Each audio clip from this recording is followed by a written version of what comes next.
Hello दोस्तों, मेरे channel पे आपका स्वागत। दोस्तों मैं हूँ विशाल। आपको मैं आज बताने वाला हूँ भारत की जितनी रियासतें थी, मतलब 565 रियासतें थी। और सोच लीजिए 565 राजा भी होंगे, हर रियासत के राजा होते थे जिन्हें रजवाड़ी कहा जाता था ना।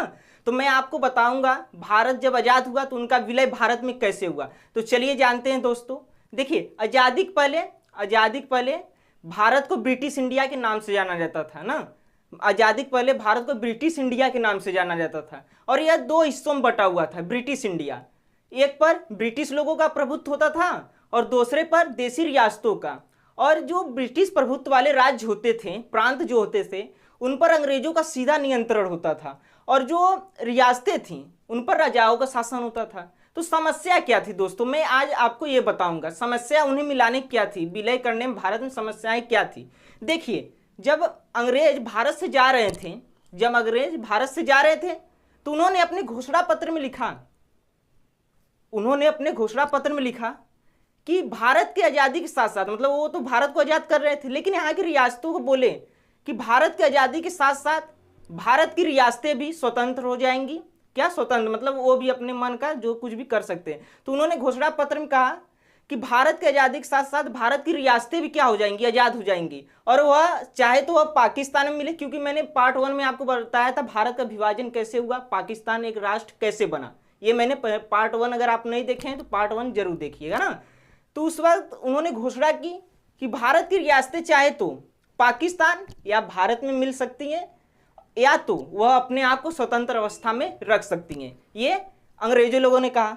अब देखिए रियासतों को, अब जाहिर सी बात है अगर किसी आप ही को स्वतंत्र अवस्था में रहने दिया जाए, आपके घर कदे आप कुछ जो भी कुछ करिए तो क्या करेंगे, अरे मुझे पूरी छूट में जाएंगे, घूमने चले जाएंगे, कहीं पर चले जाएंगे कि नहीं जाएंगे। तो ऐसे रियासतें भी सोच रही थी कि हमारा भी एक राष्ट्र होना चाहिए, हमारी भी एक राजधानियाँ होनी चाहिए ना, और हमारा खुद का उस पर शासन होना चाहिए राजाओं का। और देखिए जो अंग्रेज लोग थे उन्होंने क्या किया, यह भी कह दिया था कि वहां की प्रजा नहीं चुनेगी कि किस में रहना है, भारत या पाकिस्तान में रहना है कि अपने आप को स्वतंत्र रहना है। मतलब प्रजा को अधिकार ये नहीं दिया गया था, वहां के राजाओं को अधिकार ये दिया गया था। सोच लीजिए, मतलब वहां के राजा तय करते हैं कि हमें भारत में रहना है या पाकिस्तान में।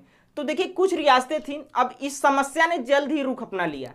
मतलब कुछ रियासतें थी जल्द ही क्या कर दी, घोषणा कर दी अपने आप को स्वतंत्र रखने के लिए। पहला हो गया त्रावणकोर का राजा, फिर दूसरा आता है हमारा दोस्तों हैदराबाद जो भारत के सबसे बड़े क्षेत्रफल में रियासतों में गिनी जाती है ना, सबसे बड़े रियासतों में क्षेत्रफल के हिसाब से तो सबसे बड़ी हैदराबाद रियासत थी। लेकिन देखिए अब जो स्वतंत्रता सेनानी थे, लोगों ने जो सोचा था कि भारत एक लोकतांत्रिक क्या बने, गणराज्य बने, एक देश बने जहाँ पे संविधान हो एक, और वहाँ का राजा सिर्फ एक ही हो जिसे हम प्रधानमंत्री कहते हैं ना। अब ये तो जो स्वतंत्र सेनानी थे भारत के लोग ये सोचा था, लेकिन अब तो ऐसा नहीं हो पाएगा, क्योंकि अब तो भारत को लग रहा था कि अब छोटे छोटे राष्ट्रों कंट्रियों में क्या होगा, विभक्त हो जाएगा, बढ़ जाएगा। और लोकतंत्र व्यवस्था बनाने की बात चल रही थी लोगों के बीच, अब वो अंधकारमय रह जाएगा, मतलब वो अब सपना एक रह गया, वो नहीं बन पाएगा ना। तो अब देखिए इस पर सरकार क्या करती। उस वक्त भारतीय राष्ट्रीय कांग्रेस थी जिसकी स्थापना 1885 में A.O. हुम ने की थी ना जी, समझ में आया, इसे नोट कर लीजिए। लेकिन अब देखिए जो मैं बोल रहा हूँ थोड़ा स्लो फास्ट बोल रहा हूँ, लेकिन कोई दिक्कत नहीं है, अगर ध्यान सुनिए तो लिखने की जरूरत नहीं है, आपको कहानी वाइज बता रहा हूँ, याद हो जाएगा ना।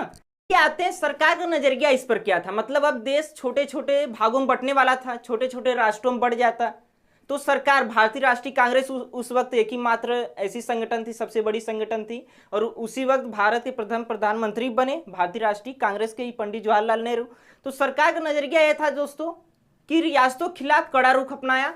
और इधर देखिए मुस्लिम लीग, क्योंकि अब भारत का विभाजन हो चुका था, पाकिस्तान एक अलग राष्ट्र बन चुका था, तो वहां की जो संगठन था मैंने पार्ट 1 में बताया था, मुस्लिम लीग, जिसकी स्थापना 1906 ईस्वी में हुई थी ना, ये बताया था। तो देखिए उसने कहा कि रियासतों को, वो बोल रहा है, हस्तक्षेप कर रहा है कि रियासतों को अपने मन मर्जी का फैसला लेना चाहिए, मतलब भारत उसमें हस्तक्षेप ना करे, मतलब उन लोग को बढ़ावा दे रहा है कि आप स्वतंत्र अवस्था में रहिए, मतलब भारत तोड़ने की कोशिश कर रहा था पाकिस्तान, मुस्लिम लीग ना।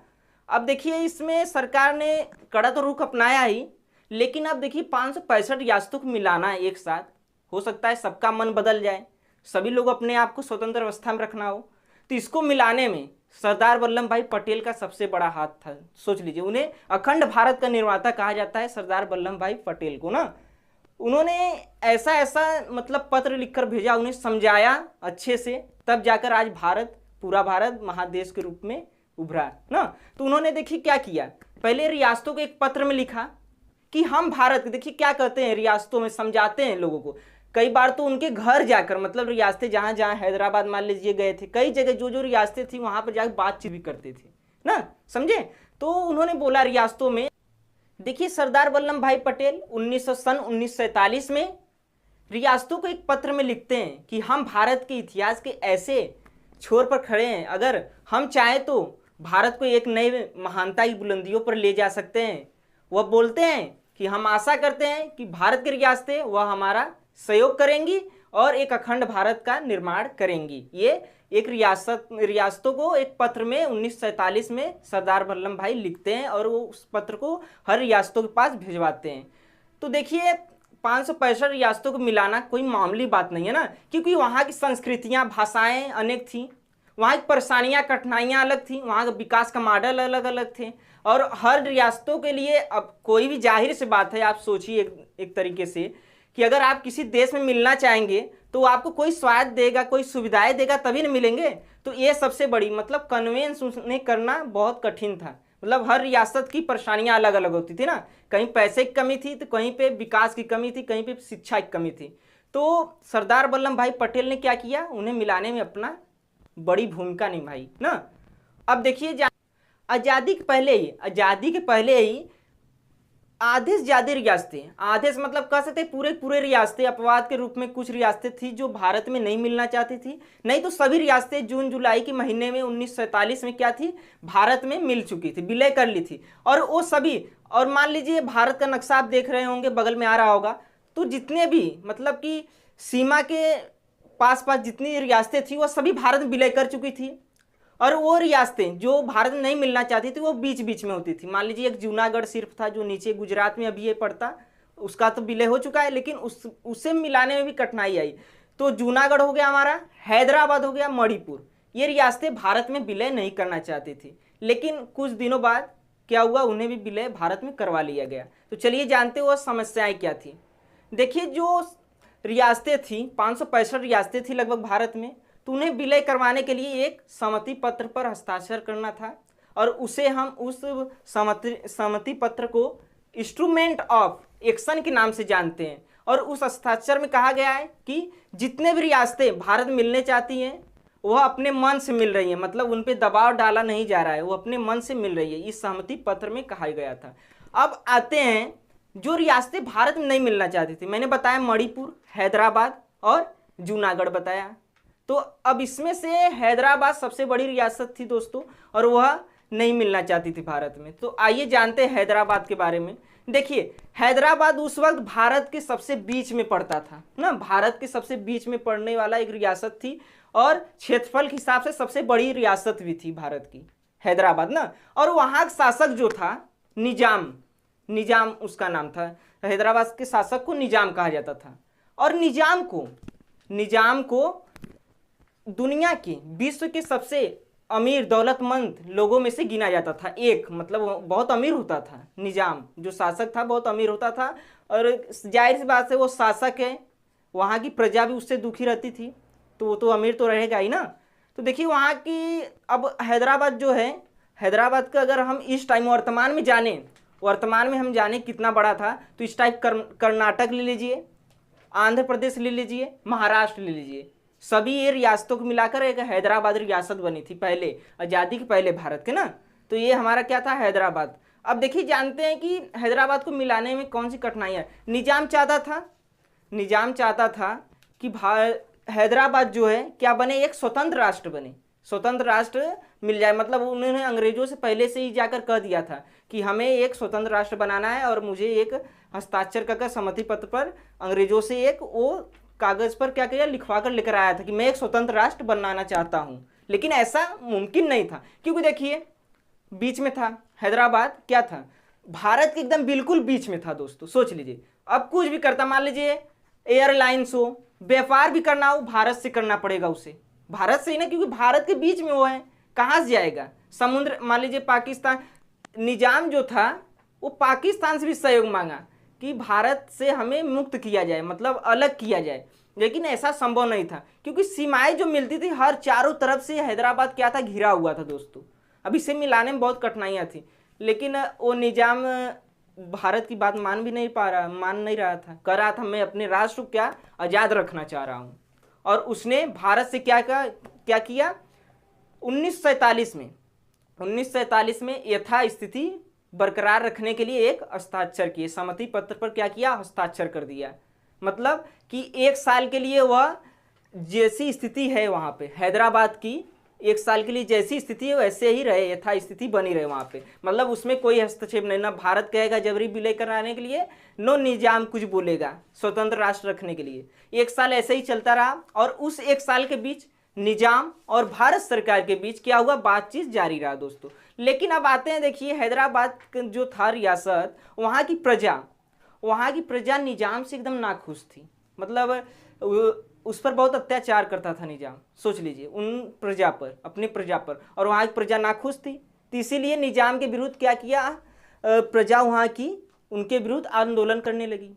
वहाँ की प्रजा उनके विरुद्ध आंदोलन करने लगी, निजाम के विरुद्ध, खासकर महिलाएं, क्योंकि निजाम बहुत अत्याचारी था और महिलाओं पर सबसे ज़्यादा अत्याचार करता था।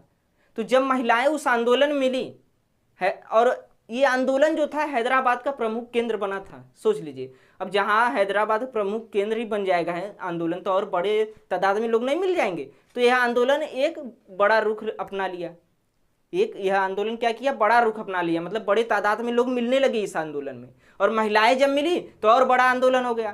तो निजाम ने सोचा कि हम क्यों न करें, सैनिक भेजकर इस आंदोलन को दबा दिया जाए, यहाँ पे शांति बहाल कर दिया जाए। लेकिन ऐसा नहीं हुआ दोस्तों ना, ये जान लीजिए ऐसा नहीं हुआ। जब वहाँ पे सैनिक गए, अर्धसैनिक बल, अब देखिए उस टाइम अर्धसैनिक हम कह रहे हैं, लेकिन उस टाइम निजाम के सैनिकों को रजाकार कहा जाता था। क्या, रजाकार। और ये रजाकार जो होते हैं बहुत अत्याचारी, लूटपाट मचाने वाले होते थे। मतलब सब चीज लूटपाट कर लेकर राजा को देते थे, तभी ना वो धनी निजाम था हमारा ना। और एक बात मैं आपको ये बता रहा हूँ कि निजाम मान लीजिए एक तरीके से मेंटल था, सोच लीजिए। जिसकी सीमाएं हर तरफ से, चारों तरफ एक राष्ट्र घिरी हो, वो राष्ट्र कैसे आजाद रह सकता है। सोचिए, व्यापार भी करना हो, भारत जब से इजाजत उसे नहीं देगा तब से व्यापार भारत से बाहर पहले जाएगा ही नहीं। अगर मान लीजिए निजाम को पाकिस्तान भी जाना होता, पाकिस्तान ही गया, तो उसे क्या करना पड़ेगा, भारत से इजाजत लेनी पड़ेगी ना कि हम आपके ऊपर से उड़कर जा रहे हैं किसी भी चीज। वो पागल था, सोच लीजिए एक तरीके से माने तो ना। तो अब आंदोलन पर आते हैं। तो आंदोलन चलने लगा, तो निजाम जो था अर्धसैनिक बल भेजा, और उसे मैंने बताया अभी रजाकार कहा जाता है ना, रजाकार। अब रजाकार जो होते थे वो गए आंदोलन जहाँ पे हो रहे थे, और वहाँ पे भारी मात्रा में लूटपाट मचाया, और लोगों को क्या किए, लोगों को मारने लगे। तो अब भारत को तो बुरा लगेगा ही, क्योंकि अपना वो राष्ट्र है, जब भी है वो तो निजाम चाह रहा है ना अलग, लेकिन वहाँ की प्रजा ऐसी नहीं चाह रही है कि भारत से अलग, हम अलग अपना एक राष्ट्र बनाए। वहाँ की नाखुश थी प्रजा निजाम से एकदम, सोच लीजिए। तो भारत ने क्या सोचा कि वहाँ पे शांति बहाल करने के लिए सोचा कि वहाँ पे जो लूटपाट अत्याचार हो रहे हैं, खासकर वहाँ की प्रजा जो थी गई, भारत के लोगों से कही, भारत सरकार से कही कि हमारी मदद किया जाए, नहीं तो ये तो पूरे हैदराबाद को तबाह कर देगा। तो वहाँ पे भारत ने क्या किया, अपने सैनिकों को भेजा और वहाँ पे शांति बहाल किया ना, क्या शांति बहाल किया। अब देखिए, अब उस वक्त जो सेना भेजा था भारत ने, उसे हम ऑपरेशन पोलो के नाम से जानते हैं, ऑपरेशन पोलो के नाम से। मात्र 1-2 दिन का ऑपरेशन था, सोच लीजिए 2-3 दिन के अंदर में क्या किया गया, हैदराबाद को अपने में मिला लिया गया। और इसमें भी सबसे बड़ी भूमिका सरदार वल्लभ भाई पटेल की थी, उन्हें कई नेताओं ने बोला कि ऐसा नहीं हो सकता, लेकिन उन्होंने कम सैनिकों के बदौलत ही, क्योंकि वहां पर भी हैदराबाद की सेनाएं जो थी बहुत अधिक मात्रा में थी, लाखों की संख्या में थी, सोच लीजिए। लेकिन सरदार वल्लभ भाई पटेल की जो उनका दिमाग था बहुत अच्छा था, सोच लीजिए। उन्होंने दिमाग से चारों तरफ से सैनिकों को भेजा और हैदराबाद को मात्र 1-2 दिन, 1 हफ्ते के अंदर में ही अपने में मिला लिया, भारत में मिला लिया, विलय करवा लिया। और कहा जाता है जब भारत ने सैनिक भेजा वहाँ पर, सैनिक भेजा, तो सैनिक तो मान लीजिए वहाँ पे आत्मसमर्पण कर दिए। वहाँ पे भारत ने के सैनिकों ने शांति बहाल तो कर दिया, लेकिन निजाम अभी आत्मसमर्पण नहीं कर रहा था।